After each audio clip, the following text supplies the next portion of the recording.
আসসালামু আলাইকুম প্রিয় শিক্ষার্থীবৃন্দ। আজকে সপ্তম শ্রেণী 4.2 এর 13 নম্বর অঙ্কটি করাবো। মানে প্রথম রাশিকে দ্বিতীয় রাশি দ্বারা ভাগ করা আর কি। এটা হচ্ছে প্রথম রাশি। প্রথম রাশিটি আমি তুলে নিচ্ছি যে কমার পরিবর্তে কি করব, ভাগ দিয়ে নিব শুধু এই লাইনটাতে। অঙ্কটা এমনিতে বড়, জাস্ট বুঝতে পারলে ইজি। এই যে -3ab²। এখন কি করব যে ফুল রাশিটা, প্রথম রাশিটা এখানে উপরে তুলে নিব। লাইন বাড়বে বাট অঙ্ক বুঝতে সুবিধা হবে আর কি। আর এটা হচ্ছে দ্বিতীয় রাশি। যেহেতু দ্বিতীয় রাশির মানটি মাইনাসের, আমরা কি করব, চেষ্টা করব একটু ব্র্যাকেট দিয়ে অঙ্ক করার জন্য, বোঝার সুবিধার্থে আর কি।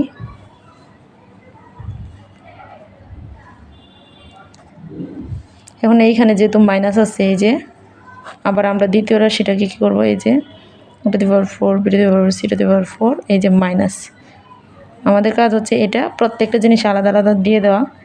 আমরা ব্র্যাকেট দিয়ে দিব এইখানের মাইনাসটা, 9a² b⁴ c², এখানে -3ab²। আমাদের এইখানের মানে হচ্ছে যে এটা প্রত্যেকটা জিনিসের নিচে আলাদা আলাদাভাবে দিয়ে দেওয়া আর কি। 3 আর 24, এইখানের মাইনাসটা দিয়ে দিব।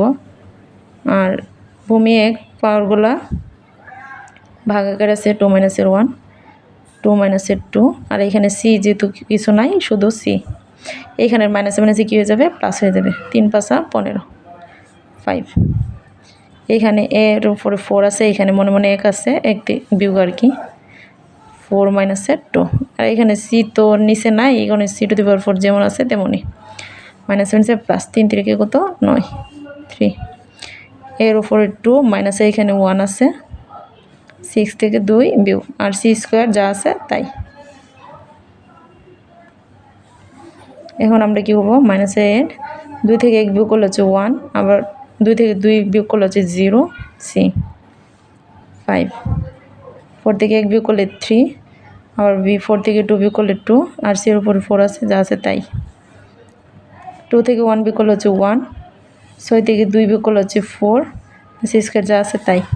এখন আমরা কি করব, যে এর উপর 1 মানে হচ্ছে a, আর বির উপরে 0 মানে হচ্ছে 1, এই যে 1।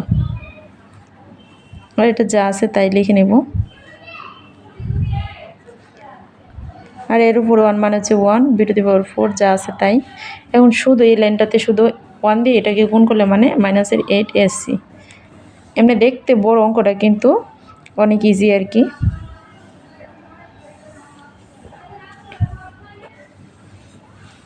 সূত্রগুলো আমি আবারও লিখে নিচ্ছি, যে a⁴m বাই হচ্ছে a⁴n এর সূত্র হচ্ছে a⁴m - n। আবার হচ্ছে a⁴0 মানে হচ্ছে 1। যে কোনো মানের উপরে 0 মানে হচ্ছে এই যে এটার উপরে ফলাফল হচ্ছে কি 1। আবার যে কোনো মান দিয়ে 1কে গুণ করলে হচ্ছে এই উপরে সে যেমন 3x দিয়ে 1কে গুণ করলে 3x। এটা হচ্ছে আমার সাইড নোট আর কি, বুঝিয়ে দেওয়ার জন্য। আশা করি অঙ্কটি বুঝতে পারবে।